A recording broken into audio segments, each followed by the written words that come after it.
Our first arriving company arrived 3 minutes after the call, arrived to find multiple people trying to escape via the fire escapes. They helped the system get them off, get them out of there. This fire was a very serious fire. It unfortunately resulted in many patients. 3 were fatalities, 5 were critical patients, and there were additional minor injury patients.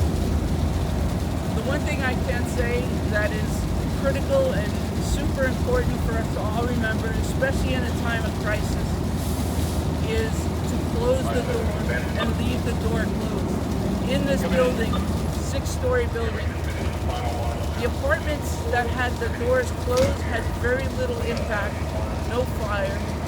The apartments that had doors open had more impact, more fire. Close the door is an important message.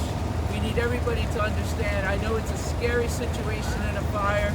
We're not always thinking straight, but close the door. Make sure all your family members know to do the same.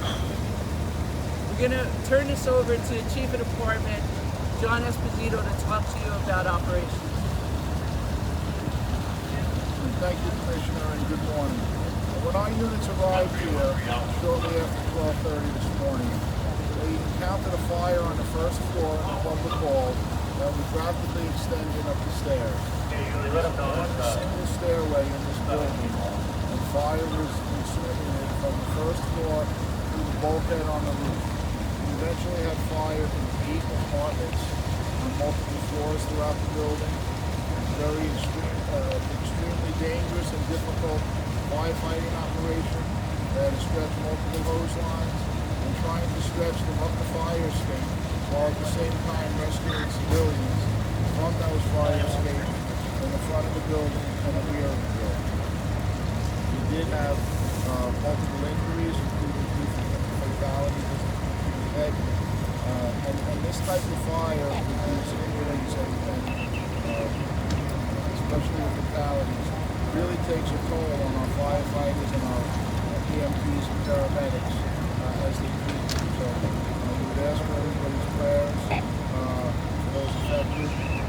There's about 100 people displaced from this building that have fires around. And now I'll pass it off to the Assistant Chief, Cesar Escobar, to talk about it. Good morning.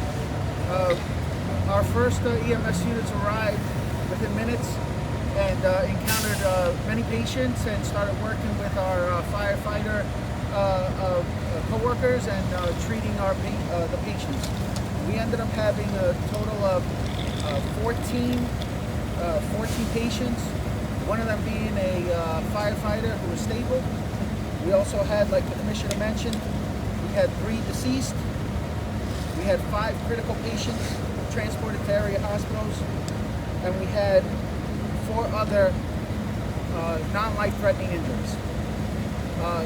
This really shows how our EMS and fire units work together to take care of injured members, occupants, and we started working right away, and tragically some of the members some of the patients were deceased. Questions? First question I have is with 3 fatalities, did they all belong to the same unit? That's under investigation right now. This ended up being a 3rd alarm fire. So there were 63 fire and EMS units here, over 192 fire and EMS personnel operating on this.